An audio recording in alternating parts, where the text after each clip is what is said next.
Nuovo Renault Captur. Scoprilo nelle versioni benzina, diesel e GPL. E con il motore E-Tech Plug-in Hybrid. Scegli tu quando guidare elettrico. Nelle concessionarie Rigoni Franceschetti di Vicenza e Thiene. Bentrovati al meteo.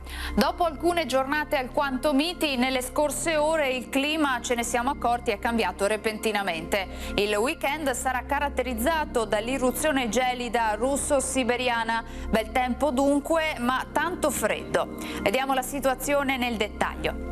Sul Veneto la giornata di sabato 13 febbraio sarà asciutta e stabile, non sono previste piogge degne di nota. Avremo dunque un ampio soleggiamento e il cielo si presenterà in prevalenza sereno o al massimo poco nuvoloso.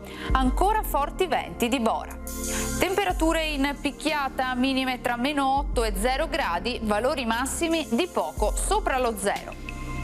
Ci spostiamo ora a Vicenza, in città ma anche in provincia la situazione non cambia, il contesto, vedete, sarà anche qui lo stesso, avremo sempre un tempo stabile, al mattino saranno possibili locali addensamenti ma del tutto innocui, cielo via via più sereno col passare delle ore.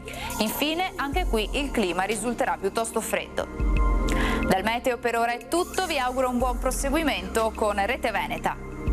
Nuovo Renault Captur. Scoprilo nelle versioni benzina, diesel e GPL. E con il motore E-Tech Plug-in Hybrid. Scegli tu quando guidare elettrico. Nelle concessionarie Rigoni Franceschetti di Vicenza e Thiene.